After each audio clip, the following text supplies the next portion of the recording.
الحمد للہ رب العالمین والصلاة والسلام علی رسولہ الکریم اما بعد فاعوذ باللہ من الشیطان الرجیم بسم اللہ الرحمن الرحیم وَإِذَا جَاءُوكُمْ قَالُوا آمَنَّا وَقَدْ دَخَلُوا بِالْكُفْرِ وَهُمْ قَدْ خَرَجُوا بِهِ وَاللَّهُ أَعْلَمُ بِمَا كَانُوا يَكْتُمُونَ صدق اللہ العظیم فجاء محمد سراج منیرا فصلوا علیہ کثیرا کثیرا۔ سورہ مائدہ آیت نمبر 61۔ ارشاد باری تعالی وَإِذَا جَاءُوكُمْ، جب وہ لوگ تمہارے پاس آتے ہیں۔ کون؟ منافقین، یہودیوں کے منافقین۔ جو یہودی منافقین لوگ تھے ان کا تذکرہ ہے۔ کم، تمہارے پاس، آپ صلی اللہ علیہ وسلم اور صحابہ کرام۔ قالو، کہتے ہیں، آمنا، ہم ایمان لائے ہیں۔ وقد دخلوا بالکفر، اور وہ کفر کے ساتھ ہی آپ کے پاس آئے، آپ کے ہاں کفر کے ساتھ ہی داخل ہوئے۔ وَهُمْ قَدْ خَرَجُوا بِهِ، اور کفر کے ساتھ ہی وہ واپس گئے۔ کفر کے ساتھ ہی وہ آئے اور کفر کے ساتھ ہی وہ واپس گئے۔ وَاللَّهُ أَعْلَمُ بِمَا كَانُوا يَكْتُمُونَ، اور اللہ خوب جانتا ہے، اچھی طرح سے جانتا ہے جو کچھ وہ چھپاتے ہیں۔ پہلے بھی عرض کر چکا کہ دنیا میں سب سے زیادہ سازش کرنے والی قوم، سب سے زیادہ چال باز، سب سے زیادہ چالاک اور سب سے زیادہ مکار یہودی قوم ہے۔ تو یہاں اس آیت میں ان لوگوں کا تذکرہ ہے جو اوپر اوپر سے تو اسلام قبول کرتے تھے لیکن دل سے اسلام قبول نہیں کرتے تھے۔ دوگلاپن۔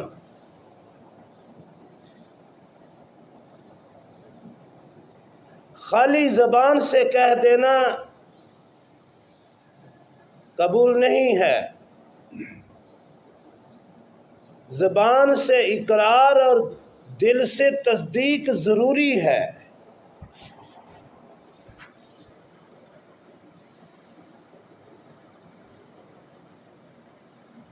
زبان سے کہہ بھی دیا لا الہ الا اللہ تو کیا حاصل، دل و نگاہ مسلمان نہیں تو کچھ بھی نہیں۔ اقبال نے کیا خوب کہا، اصل بات اندر کی ہے، اندر کی، کہ دل میں کیا ہے۔ زبان تو دل کی ترجمان ہے۔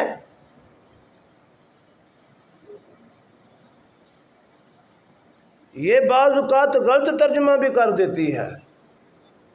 دل میں کچھ ہوتا ہے، زبان پہ کچھ ہوتا ہے۔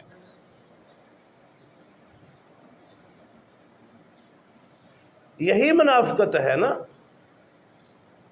کہ دل میں کچھ اور ہو، زبان پہ کچھ اور ہو۔ زبان سے تو کلمہ پڑھ لیا لیکن دل سے تسلیم نہ کیا۔ ایسے بندے کو ہی منافق کہتے ہیں نا۔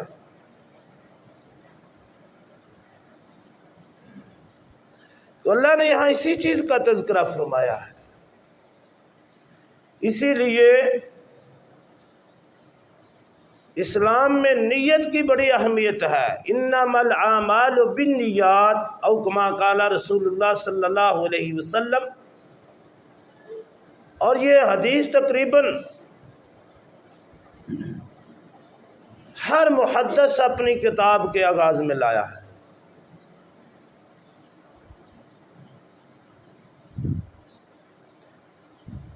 اور امام بخاری تو اسے شروع میں لائے ہیں نا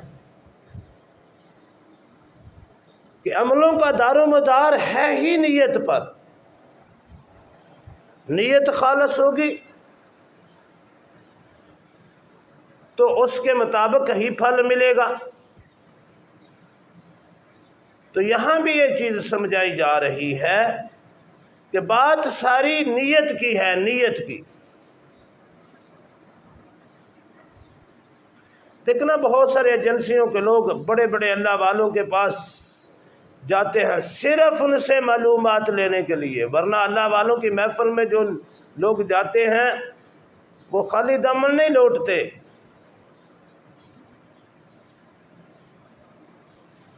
وہ اللہ کی رحمتیں اور برکات لے کر آتے ہیں، لیکن جو جائے اس نیت سے کہ میں نے معلومات لینی ہے اور بس حکومت کو دینی ہے، تو پھر اسے کیا ملے گا؟ جو اس کی نیت میں وہی ملے گا۔ نماز ہم سب نے پڑھی ہے، لیکن اللہ ہی نیتوں کا حال جانتا ہے، کس کس نیت سے پڑھی ہے، اس کے مطابق اس کا اجر و ثواب ہے۔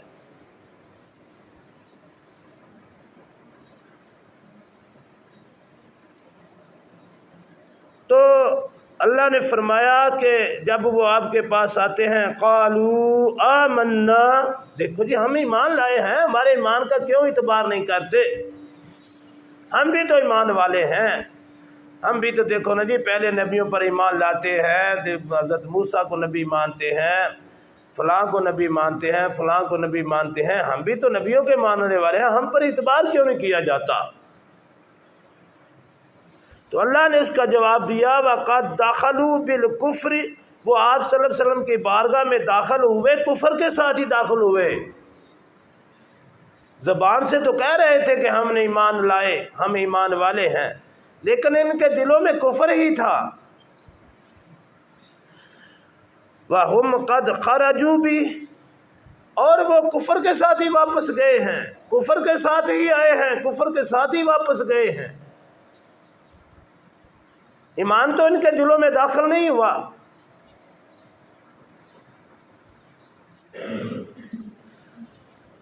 وَاللَّهُ عَالَمُ بِمَا كَانُوا يَكْتُمُونَ، اور اللہ تبارک و تعالی اس کو جانتے ہیں جو وہ چھپا رہے ہیں، یعنی اللہ تبارک و تعالی ان کے سینوں کے بیت سے واقف ہے، جو ان کے دلوں میں ہے، جو ان کی نیتوں میں ہے، جو ان کے ارادوں میں ہے، اللہ اس سے خوب جانتا ہے۔ وہ علیم بذات الصدور ذات ہے، وہ تو سینوں میں جو ابھی راز دفن ہیں، جن کا خیال بھی نہیں آیا، اللہ رب العالمین اسے بھی جانتے ہیں۔ جو ہمارے دلوں میں ابھی ارادے نہیں بنے، جو نیتیں نہیں بنی، اللہ تو اس کو بھی جانتے ہیں۔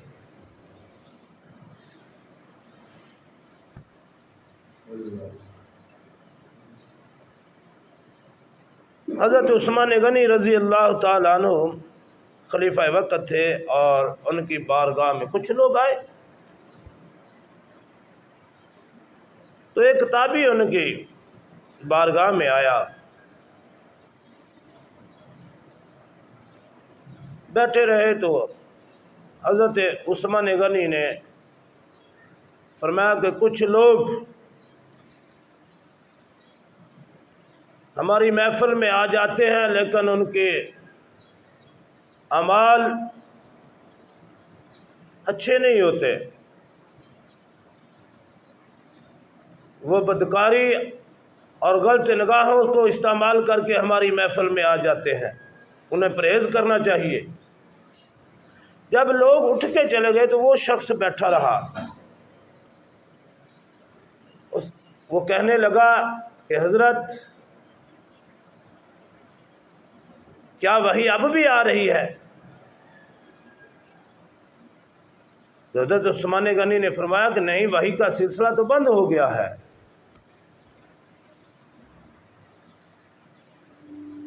انہوں نے کہا پھر آپ نے کیسے بتا دیا، آپ نے کیسے کہہ دیا کہ کچھ لوگ یوں آتے ہیں؟ تو حضرت عثمان غنی نے فرمایا رضی اللہ تعالی عنہ، کہنے لگے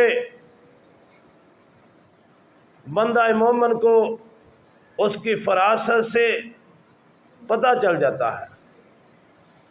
اور حدیث نبوی بھی ہے نا، اتقوا فراست المومن، کہ مومن کی فراست سے ڈرو۔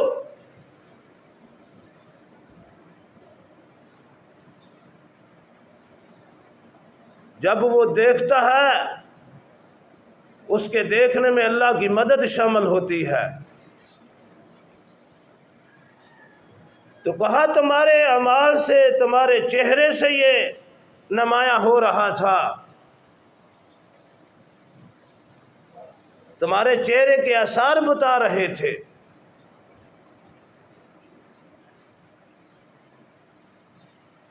تو یہ آثار و کنایا سے یہ پتہ چل جاتا ہے، وہی تو بند ہو گئی ہے، لیکن آثار و کنایا و فراست مومن کی ہے، وہ تو چل رہی ہے۔ تو وہ کہنے لگا حضرت واقعی میں راستے میں آیا تھا، میں اپنی نظروں کی حفاظت نہیں کر سکا۔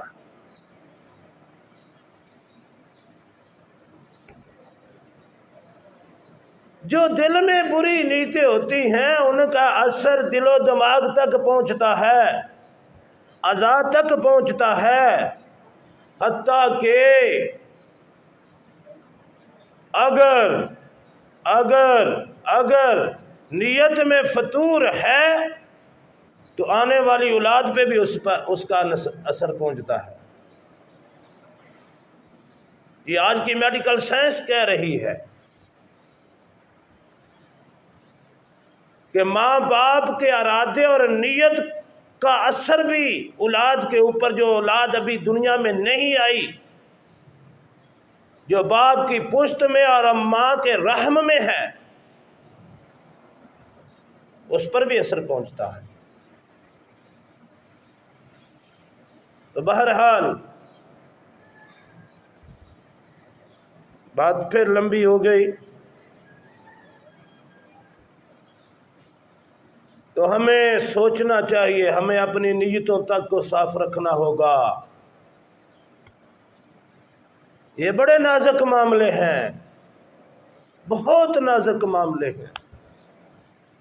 میرے اندر کیا نیت ہے، میرے دل کا کیا حال ہے، کوئی دوسرا نہیں جانتا، لیکن میرا اللہ تو جانتا ہے نا۔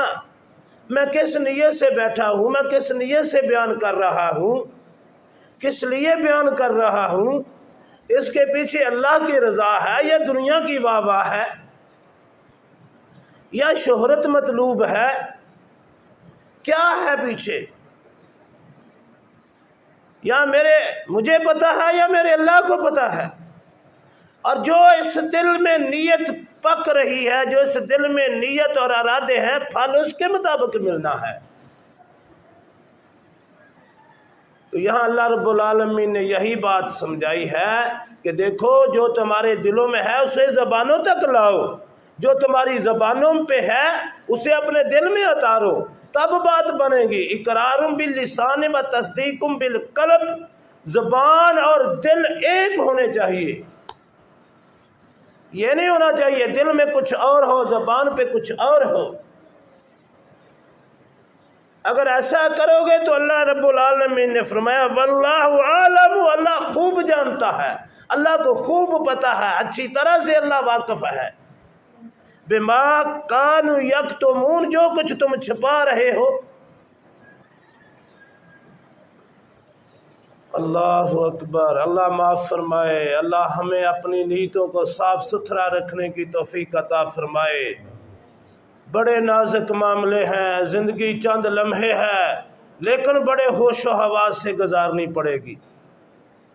یوں آنکھیں بند کر کے گزر جانا یہ بندہ مومن کا وتیرہ نہیں ہے۔ بندہ مومن آنکھیں کھول کے چلتا ہے دنیا میں بھی، اس کی دل کی آنکھیں اور اس کے جسم کی آنکھیں دونوں کھلی ہونی چاہیے، تب بات بنے گی۔ عمل بھی صاف ہو، پیچھے نیت بھی جو ہے وہ اس میں بھی خلوص ہو، تب بات بنے گی۔ اگر عمل جتنا مرضی اچھا ہو لیکن نیت پیچھے خراب ہو تو سارے کا سارا عمل بیڑا غرق ہو جائے گا۔ بلکہ الٹا وبال جان ہوگا۔ اللہ سمجھ عطا فرما، اللہ عمل کی توفیق عطا فرما، اللہ ہمیں معاف فرما۔